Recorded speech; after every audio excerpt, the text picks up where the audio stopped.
Hi, I'm John Garvey with Altitude Running in Fort Collins, Colorado.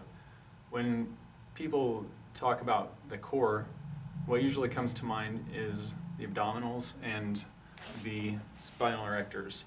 But it's important to understand that the hips are an important part of the core because they play a role in stabilizing the pelvis when you walk, run, or jump. So weak hips are correlated to quite a few injuries, especially knee injuries.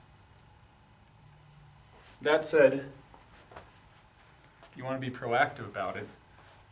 Now, a few people relish doing the side plank, but while the side plank is a great overall core strengthening exercise, it emphasizes the hip abductors. So right now my right hip abductors are working to keep me in a plank position. Now, if you're unable to do that for 30 to 45 seconds, an appropriate modification would be to do it from your knees. So right now my knees are at about a right angle, and this will benefit you in all the same ways that the side plank does. It's just less strenuous. And from here you can and should progress to the conventional side plank. A lot of people don't like the side plank because of the position it places your ankles in, with the bones basically rubbing up against one another. So one simple thing you can do to modify that is to use a towel roll. And you can just place that between your ankles like so.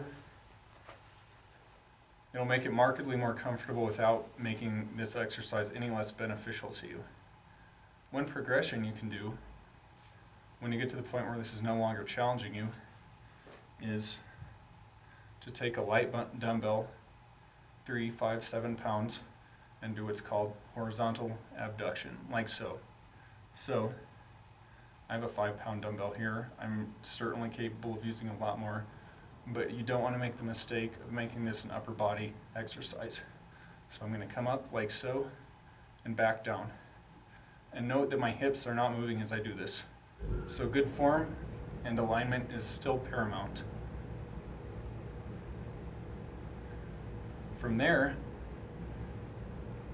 and there are other progressions that are beyond the scope of this video, but I will show you one more, and that is from the side plank position to abduct the opposite leg, like so. And you can hold it here, or you can do repetitions. Now what that does, it challenges the whole core more fully, but particularly I'm using the opposite hip abductors here. So this is a great modification for high-level athletes and anyone that just is looking for an additional challenge and can do it without compromising his or her form.